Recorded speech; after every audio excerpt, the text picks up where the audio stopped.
Hello everyone. I hope all of you are safe and sound and having a wonderful time. Namaste India. Welcome back to my channel. So here I am with yet another new video. I hope आप सभी लोग बहुत अच्छे होंगे और अपना बहुत अच्छा वाला ध्यान रख रहे होंगे। और अगर आप मेरे चैनल पर नए जुड़े हैं, आपने रिसेंटली मेरा चैनल सब्सक्राइब किया है, तो a warm welcome to all of you and thank you so much everyone for watching my content. तो भाई आज का जो ये वीडियो है ना, ये मैं थोड़े टाइम बाद क्रिएट करने वाली थी। ये टॉपिक मेरे माइंड में बहुत टाइम से है, बहुत सालों से है एक्चुअली। और मैंने सोचा था जब भी मैं अपना यूट्यूब चैनल बनाऊंगी, जब भी मुझे एक प्लेटफॉर्म मिलेगा, तो मैं इस टॉपिक पर बात ज़रूर करूंगी। और देखिए, सोशल मीडिया पर आने का मेरा यही पर्पज़ है कि मेरे बहुत सारे लाइफ के एक्सपीरियंसेस हैं। बहुत सारी ऐसी चीज़ें हैं जो मैं चाहती हूँ कि हमारी सोसाइटी में अब बदल जानी चाहिए। अब लोगों की सोच थोड़ी बदलनी चाहिए टाइम के साथ। और अपने बहुत सारे एक्सपीरियंसेस मैं लोगों के साथ शेयर करना चाहती हूँ, सिर्फ़ और सिर्फ इसीलिए मैं सोशल मीडिया पर हूँ। तो भाई आज का जो मेरा ये वीडियो है ना, ये हो सकता है बहुत सारे लोगों की समझ में ना आए, लेकिन यहाँ आने का मेरा एक पर्पज़ है, सोशल मीडिया पर आने का मेरा एक पर्पज़ है और अपनी बात तो मुझे रखनी है। मैंने सोचा था ये वाला कंटेंट मैं थोड़े टाइम बाद क्रिएट करूँगी, पर ठीक है, हर चीज़ का एक सही टाइम होता है। पर कुछ चीज़ें आप भगवान की प्लानिंग के हिसाब से करते हो। तो मेरा जो ये आज का वीडियो है ना, ये एज़ यूजुअल भगवान की प्लानिंग है। तो अभी 2-3 दिन पहले मैं ऐसे ही नाइट में फ्री होने के बाद, बच्चों को सुलाने के बाद, मैं यूट्यूब स्क्रॉल कर रही थी और एक वीडियो मेरे सामने आया। वो एक इंडियन यूट्यूबर हैं, सपना चौधरी एक करके एक इंडियन यूट्यूबर हैं, और इनका एक चैनल है। इनके एक्चुअली 2 चैनल हैं। एक द रोड करके इनका चैनल है और एक स्नैपी गर्ल्स करके इनका एक चैनल है। तो स्नैपी गर्ल्स पर इनका एक वीडियो वायरल हुआ है, वो मेरे सामने आया यूट्यूब पर और वो मैंने खोलकर देखा। इनके 1-2 ब्लॉग्स मैंने पहले भी देखे हैं। कोविड टाइम में जब इनके साथ बहुत बड़ी ट्रेजेडी हुई, इनके हस्बैंड की डेथ हुई थी, तो तब भी इनके इनके 1-2 वीडियोस बहुत वायरल हुए थे। तब भी मैंने देखा था, लेकिन मुझे इतना ज़्यादा टाइम नहीं मिल पाता है, तो मैं बहुत कम यूट्यूब पर कोई चीज़ देखती हूँ। तो वो मैंने देखा खोलकर ब्लॉग, और मैंने पूरा देखा कि क्या कहना चाह रही हैं, क्योंकि थंबनेल से कुछ क्लिक हुआ मेरे माइंड पर और वो मैंने पूरा देखा। और सीरियसली मुझे बहुत बहुत रोना आया और बहुत अफसोस हुआ। और 1 मिनट के लिए बिल्कुल ऐसा लगा जैसे वो सारी चीज़ें बिल्कुल मेरे साथ हो रही हों, क्योंकि मैं भी इंडियन मैरिड वुमेन हूँ। मैं भी किसी के घर की बेटी हूँ और किसी घर की बहू भी हूँ, और बहुत सारी चीज़ें शादी के बाद मैंने भी एक्सपीरियंस की हैं, फेस की हैं। तो 1 मिनट के लिए बिल्कुल ऐसे लगा जैसे ये सब जो वो बोल रही थी और जो वो फील कर रही थी ना, बिल्कुल मेरे साथ ही हो रहा हो। तो उसमें उस वीडियो में उनकी मम्मी, सपना चौधरी की मम्मी उनसे मिलने आई हुई हैं। सपना चौधरी आप में से बहुत सारे लोग जानते भी होंगे अगर आप यूट्यूब पर हैं। तो सपना चौधरी एक इंडियन यूट्यूबर हैं, और इनकी कोविड टाइम में इनकी शादी हुई थी और कोविड टाइम में इनके हस्बैंड की डेथ हो गई थी। और फिर इनके हस्बैंड के जो पहले वाले जो हस्बैंड थे, उन्हीं के छोटे भाई से इनकी वापस से शादी हुई थी। और अभी लास्ट ईयर उनकी भी डेथ हो गई है, दूसरे हस्बैंड की भी डेथ हो गई है। तो इन शॉर्ट, अगर आपको नहीं पता है तो मैं यहाँ पर थोड़ा सा इंट्रो दे देती हूँ इनका। वैसे अगर आप यूट्यूब पर हैं तो आप इनको देखते होंगे बहुत सारे लोग। तो इनके दोनों हस्बैंड्स की अब डेथ हो चुकी है और इनकी 2 बेटियां हैं, छोटी छोटी सी इनकी 2 बेटियां हैं। एक बेटी पहले हस्बैंड से है और एक बेटी दूसरे हस्बैंड से है इनकी। तो इनकी मम्मी मिलने आई हुई, इनकी तबीयत ख़राब है। इस वीडियो से जो मुझे समझ में आया कि इनकी मम्मी आई हुई हैं, क्योंकि इनकी सपना चौधरी की तबीयत ख़राब थी, तो इनकी मम्मी इनसे मिलने आई हुई थी, मम्मी और भाई। तो ये अपनी मम्मी से कुछ इस तरह की बातें कर रही थी कि मम्मी, आप इस घर में मत आना, मैं आपका इतना अपमान नहीं देख पाऊंगी। अगर आपको मुझसे मिलना होगा ना, तो मैं आपके पास आ जाऊंगी मिलने के लिए, लेकिन आप इस घर में मत आना, इतना अपमान मैं आपका नहीं देख सकती हूँ। मुझे पूरी स्टोरी समझ में आई कि किस तरह की चीज़ें हुई होंगी। देखिए, सबसे पहले तो मुझे नहीं पता मेरी ये वीडियो सपना तक पहुंचेगी या नहीं पहुंचेगी, या उनकी मदर इन लॉ कभी ये वीडियो देख पाएंगी या नहीं, पर ये बात मुझे ये एक बात मेरे मन में पहले से भी थी। ये वीडियो तो मैंने अब देखा है, पर बहुत सालों से ये बात मेरे मन में थी और मैंने सोचा हुआ था कि मैं ज़रूर इस टॉपिक पर कभी ना कभी बात करूँगी। यार, जब एक लड़की शादी करके आती है ना, एक लड़की होती है, अपने घर में वो पली बड़ी होती है, फिर उसकी शादी हो जाती है और वो शादी करके एक नए घर में जाती है और उससे एक्सपेक्ट किया जाता है, मायके वाले भी एक्सपेक्ट करते हैं और ससुराल वाले भी एक्सपेक्ट करते हैं कि जिस घर में वो पैदा हुई है, जहाँ पर वो पली बड़ी है ना, वो उन सारी चीज़ों को, उन सारे लोगों को एकदम से छोड़ दे, वो सारे रीति रिवाज, वो सारी चीज़ें वो एकदम से छोड़ दे, और जिस घर में वो शादी करके गई है ना, वहाँ उन सारे लोगों को और वहाँ के रीति रिवाजों को, वहाँ की सारी चीज़ों को वो एकदम से खुले दिल से अपना ले। और करती भी है लड़कियां, 99% करती भी हैं कोशिश कि वो जिस घर में शादी करके जाती है ना, उसी को अपना मान लेती हैं, वहीं के लोगों को, वहीं के रीति रिवाजों को वो अपना मान लेती हैं। हर एक लड़की करती है। मैं भी शादी करके आई हूँ किसी घर में, 11 साल मेरी शादी को होने वाले हैं। मैं भले ही अमेरिका में रहती हूँ, लेकिन मेरी शादी इंडिया में हुई थी। मेरी इंडियन फैमिली है और दोनों फैमिलीज़ मेरी इंडिया में हैं, और जब मेरी शादी हुई तो मैं इंडिया में ही थी। शादी के 2 साल बाद तक भी मैं इंडिया में ही रही हूँ। तो बहुत सारी चीज़ें मैंने भी एक्सपीरियंस की हैं। तो बहुत सारे हाउस होल्ड्स में ना, 99% हाउस होल्ड्स में ये बोला जाता है कि ससुराल साइड के लोग ये बोलते हैं कि हमारे यहाँ पर ऐसा होता है, हमारे यहाँ ये रीति रिवाज है।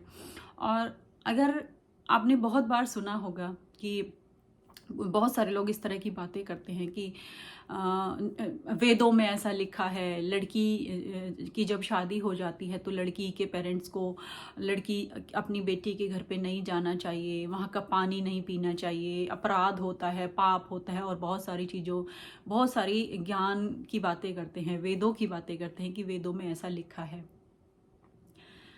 भाई, मुझे ये नहीं समझ में आता कि ये जो रीति रिवाज होते हैं, ये रीति रिवाज हम इंसान बनाते हैं और अपने लिए बनाते हैं, अपनी कन्वीनियंस के हिसाब से बनाते हैं। और ये इस तरह के जो रीति रिवाज बनाए हैं, अगर ऐसा कोई रिवाज एग्जिस्ट करता है कि जब किसी बेटी की शादी कर देते हैं पेरेंट्स, तो उनको अपनी बेटी से मिलने नहीं जाना चाहिए, ये किसने बनाया होगा रीति रिवाज? आपको क्या लगता है किसने बनाया होगा? ये रिवाज जरूर किसी बेटे वाले ने बनाया होगा। भाई, ये कैसी, हम 21st सेंचुरी में रह रहे हैं भाई, अभी इतनी आगे बढ़ चुकी है दुनिया। मतलब एक लड़के के मम्मी पापा अपने बेटे के घर में हमेशा रह सकते हैं और फोर्स भी कर सकते हैं चीज़ों को करवाने के लिए, अपनी चीज़ों को मनवाने के लिए, उनके साथ रह सकते हैं, अपना हक जता सकते हैं, बेटे पर भी, बहू पर भी, उनके बच्चों पर भी वो अपना हक जता सकते हैं, उनके साथ रह सकते हैं।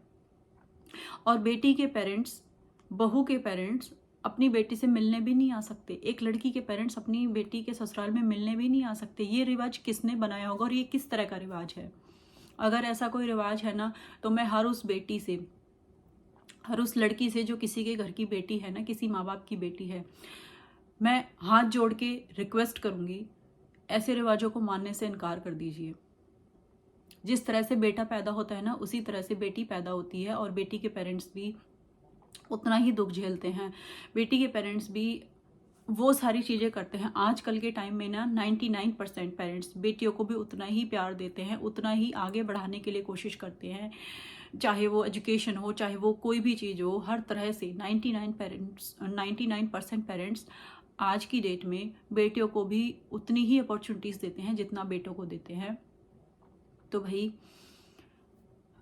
अगर आप बेटी हो ना और आपकी शादी हो चुकी है, और अगर आपको ऐसा लगता है, आप सारी चीज़ें करिए, पूरा मान सम्मान करिए अपने इन लॉज का, वहाँ के रीति रिवाज भी मानिए, आप सब कुछ करिए, लेकिन अगर ऐसा कोई रिवाज है ना कि आपके पेरेंट्स आपके ससुराल में आपसे मिलने नहीं आ सकते हैं, ये ऐसी कोई रेस्ट्रिक्शन है, तो ऐसे रिवाज को मानने से इनकार कर दीजिए। आपके पेरेंट्स भी उतना ही रेस्पेक्ट, उतना ही मान सम्मान डिज़र्व करते हैं, उतना ही प्यार वो डिज़र्व करते हैं जितना लड़के के पेरेंट्स, जितना आपके हस्बैंड के पेरेंट्स डिज़र्व करते हैं ना, उतना ही डिज़र्व करते हैं। तो अगर आपको ऐसा लगता है कि आपके ससुराल में आपके पेरेंट्स का मान सम्मान नहीं हो रहा है, वहाँ पर ऐसी कोई रेस्ट्रिक्शन है कि वो वहाँ पर नहीं आ सकते हैं, तो ऐसे रीति रिवाज को मानने से इनकार कर दीजिए और आपको स्टैंड लेना पड़ेगा। 99%, मैं दावे के साथ कह रही हूँ, 99% हस्बैंड भी ऐसी चीज़ों पर नहीं बोलते हैं। अगर कोई ऐसी बात उनके पेरेंट्स की तरफ से आती है ना, तो बहुत सारे हस्बैंड्स भी इन चीज़ों के लिए स्टैंड नहीं लेते हैं। तो इस चीज़ के लिए आपको स्टैंड लेना पड़ेगा। अगर आप लड़की हैं ना, तो आपको, मैंने भी ऐसी बहुत सारी चीज़ें सुनी हैं। मैं अगर अपना एग्जांपल बताऊं आपको, तो मेरे ससुराल में भी इस तरह की चीज़ें होती हैं। मुझे भी ये सुनने को मिला कि हमारे यहाँ पर लड़कियों के घर का पानी पीना भी पाप माना जाता है शादी के बाद, और इस तरह से चीज़ें। तो लेकिन मैंने बोला, भाई आपके रीति रिवाज हैं, आप मानिए, हमारे यहाँ ऐसा कोई रिवाज नहीं है, और मैं कभी नहीं चाहूँगी कि मेरे पेरेंट्स इस तरह के किसी रीति रिवाज को माने। और मैं सेल्फ डिपेंडेंट हूँ अपने आप में, और जितना मान सम्मान मेरे इन लॉज डिज़र्व करते हैं ना, उतना ही मेरे पेरेंट्स भी डिज़र्व करते हैं। उनका जब मर्जी हो वो आ सकते हैं मुझसे मिलने, और अगर ज़रूरत हो तो उनकी रिस्पॉन्सिबिलिटी भी मेरी बनती है। तो भाई इस तरह के रीति रिवाज हम आप ये समझिए कि रीति रिवाज हम इंसान अपने लिए बनाते हैं। ये इस तरह के रीति रिवाजों को मानकर हम क्या प्रूव कर रहे हैं कि रीति रिवाज हमसे नहीं है, हम रीति रिवाजों के लिए हो गए हैं। और मुझे नहीं पता सपना मेरी वीडियो आप तक पहुंचेगी या नहीं पहुंचेगी, और अगर सपना की मदर इन लॉ कभी मेरी वीडियो ये देख पाएंगी या नहीं, लेकिन अगर आप दोनों या आप दोनों में से कोई मेरी ये वीडियो देख रहे हैं, कभी आप तक पहुंचे, तो मेरी हाथ जोड़कर रिक्वेस्ट है आप लोगों से, आपकी फैमिली पर ना भगवान ने बहुत बड़ा दुख दिया है। और आंटी, आपका दुख बहुत बड़ा है, आपने अपने 2 बच्चों को खोया है, और ये ऐसा दुख है ना जो लाइफ टाइम के लिए है, इसे कोई कम नहीं कर सकता है। ये टाइम के साथ भी शायद हील ना हो, आपकी आखिरी सांस तक ये दुख आपके साथ रहे, लेकिन सपना का दुख भी कम नहीं है। सपना ने 2 बार इसी एक दुख को 2 बार झेला है। इतनी छोटी सी एज में, कितनी छोटी एज है उसकी, इतनी छोटी एज में ना लड़कियां शादी करने का सोचती हैं आजकल, और वो 2 छोटे बच्चों की, 2 बेटियों की रिस्पॉन्सिबिलिटी उस पर है, और आपकी रिस्पॉन्सिबिलिटी भी अब उसी की है, और वो पूरी तरह से कर भी रही है, वो अपनी बेस्ट कोशिश कर भी रही है। आप ये सोचिए ना, आपके बेटे नहीं हैं, लेकिन वो खड़ी है ना आपके साथ, वो कहीं छोड़कर तो नहीं जा रही है ना, वो खड़ी है आपके साथ, लेकिन वो किससे कह सकती है अपना दुख? उसको अपनी बेटियों को पालना है, और उसको आपको भी देखना है। और अगर ऐसा कोई रिवाज एग्जिस्ट करता है ना आपकी फैमिली में, तो प्लीज़ उसको साइड में रख के ना, उसको, तो अगर ऐसे किसी रिवाज को मानने से उस लड़की के दिल को ठेस पहुंचती है ना, जिसने 2 बार उसी दुख को झेला है, जिस दुख से आप गुजर रहे हो ना, उसी दुख से वो भी गुजर रही है, लेकिन फिर भी वो आपके साथ खड़ी है, अपने दुख को भूल कर, अपने आंसू छुपाकर अगर वो आपके साथ खड़ी है ना, आपके साथ रह रही है, अपने छोटे छोटे बच्चों को पाल रही है, और आपको भी संभाल रही है, तो ऐसे किसी रीति रिवाज को अगर साइड में रख के उसको थोड़ी सी खुशी मिलती है, अगर उसको अपने पेरेंट्स से मिलके थोड़ा सा सुकून उसके मन को मिलता है, तो प्लीज़ ऐसे किसी रीति रिवाज को प्लीज़ साइड में रख दीजिए। आप उस इंसान के बारे में सोचिए जो हर पल आपके साथ रह रहा है। तो भाई आज के इस वीडियो के थ्रू मैं हर उस लड़की को ये मैसेज देना चाहती हूँ अपनी तरफ से, जो किसी के घर की बहू भी है, कि आप अपने इन लॉज की पूरी रिस्पेक्ट करिए, उनके मान सम्मान का पूरा ध्यान रखिए, उनकी पूरी जिम्मेदारी निभाइए, लेकिन अपने पेरेंट्स की जिम्मेदारी, उनके मान सम्मान की जिम्मेदारी भी आपकी है।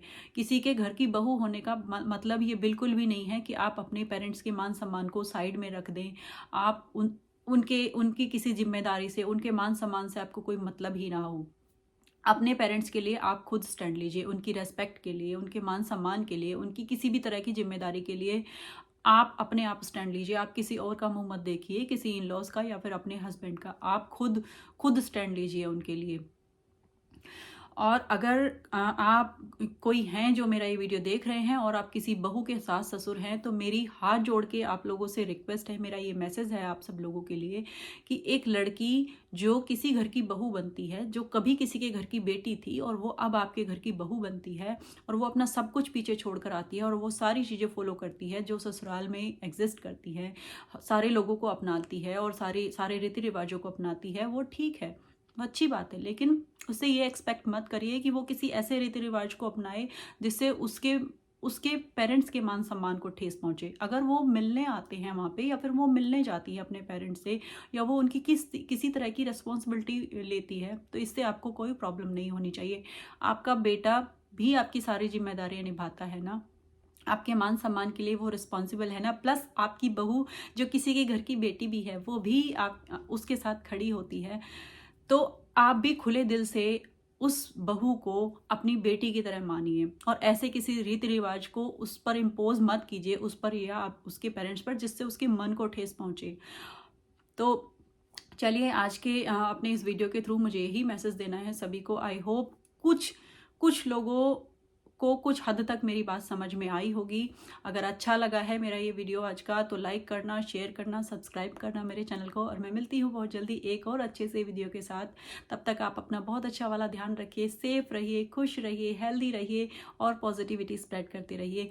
Thank you so much for watching. नमस्ते इंडिया, स्टे ट्यून्ड।